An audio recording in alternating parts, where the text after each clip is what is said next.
ভাইরে ভাই, একজন ফুটবলারের ভাগ্য বা কপাল এতটাও খারাপ হইতে পারে।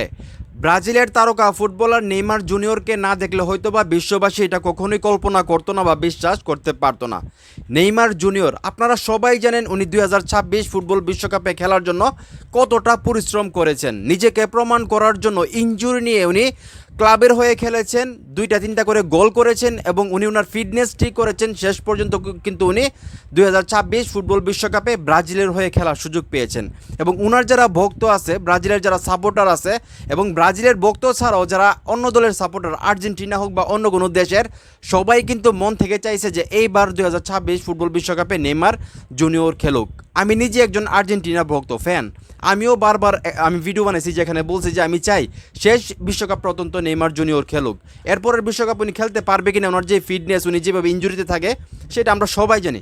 সেখান থেকে একজন ফুটবলার এতটা পরিশ্রম করে মানে বিশ্বকাপ যে স্কোয়াড আছে ব্রাজিলের সেখানে জায়গা করে নিল, কিন্তু সেই মানে যে ভাগ্য, আবার আবার আবার কপাল খারাপ।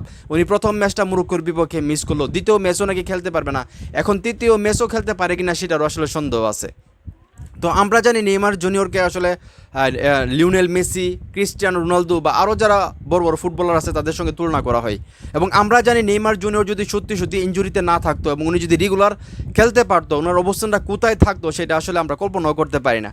তো খুবই খারাপ লাগতেছে নেইমার জুনিয়রের জন্য। আসলে আমি মন থেকে চাইছিলাম উনি 2026 ফুটবল বিশ্বকাপটা খেলুক, তারপরে খেলা চাইরা দিল, আমার মনে কষ্ট থাকতো না। কারণ ওনাকে আসলে বিশ্বকাপে দেখা মানে অন্যরকম একটা অনুভূতির কাজ করতে ভিতরে, আমি যেটা মনে করি। তো ওই যে কপাল খারাপ, নেইমার জুনিয়র মাঠে নামলেই ইনজুরিতে থাকে, উনি একটা ম্যাচ খেললে 5টা ম্যাচ খেলতে পারে না।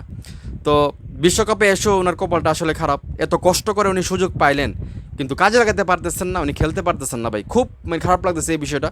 মানে নেইমার জুনিয়রকে দেখলে আসলে বোঝা যায় যে একজন ফুটবলারের ভাগ্য কতটা খারাপ হইতে পারে, মানে চিন্তা করে দেখেন।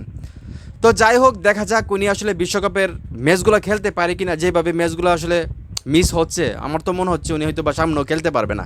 তো আমি দোয়া করি ওনার জন্য, উনি আসলে বিশ্বকাপের ম্যাচগুলো খেলুক, বাকি প্রত্যেকটা ম্যাচ খেলুক, ভালো কিছু করুক। কারণ ওনাকে মাঠে দেখা অন্যরকম একটা অনুভূতি, যেটা আমি বললাম। তো এখন এই মুহূর্তে যারা আমার এই ভিডিও দেখতেছেন, আপনারা মন থেকে বলবেন, আপনারা যে কোনো দলের সাপোর্টার হইতে পারেন, আর্জেন্টিনার হইতে পারেন, অন্য দলের হইতে পারেন, কিন্তু মন থেকে বলবেন নেইমার জুনিয়রের কপালটা আসলে কতটা খারাপ।